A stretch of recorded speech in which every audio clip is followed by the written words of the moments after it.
रत्नागिरी जिल्ह्यात उद्या सायंकाळी 4 वाजता 5 ठिकाणी मॉक ड्रिल करण्यात येणार आहे। या ठिकाणी सायरन वाजविला जाणार असून या कालावधीत नागरिकांनी कोणत्याही अफवांवर विश्वास ठेवू नये असे आवाहन जिल्हाधिकारी एम देवेंद्र सिंह यांनी केलं आहे। आज मंगळवारी ऑपरेशन अभ्यास, रंगीत तालीम, नियोजन आणि पूर्वतयारी संदर्भात जिल्हाधिकारी कार्यालयातील सभागृहात महत्त्वाच्या बैठकीचं आयोजन करण्यात आलं होतं। बैठकीला निवासी उपजिल्हाधिकारी चंद्रकांत सूर्यवंशी, जिल्हा पोलीस अधीक्षक धनंजय कुलकर्णी, अतिरिक्त मुख्य कार्यकारी अधिकारी परीक्षित यादव, सहाय्यक उपनियंत्रक धमेश जाधव, संबंधित विभागाचे अधिकारी आणि नागरी संरक्षण दलाचे जिल्हा उपनियंत्रक लेफ्टनंट कर्नल प्रशांत चतुर हे दूरदृश्य प्रणालीद्वारे उपस्थित होते।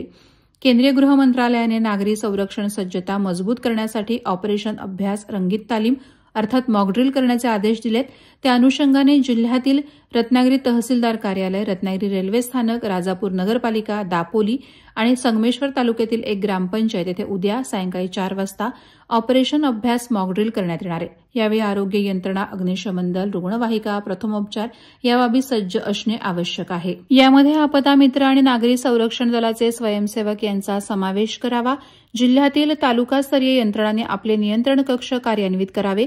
उद्या मत्स्य विभाग, बंदरे, maritime board, Finolex, JSW, UltraTech आदी कंपन्या, महाराष्ट्र औद्योगिक विकास महामंडळ अंतर्गत औद्योगिक वसाहतीमधील महाविद्यालयांनी मॉकड्रिल करून त्याचा अहवाल जिल्हा प्रशासनाकडे सादर करावा, अशा सूचना जिल्हाधिकारी सिंह यांनी बैठकीत दिल्या।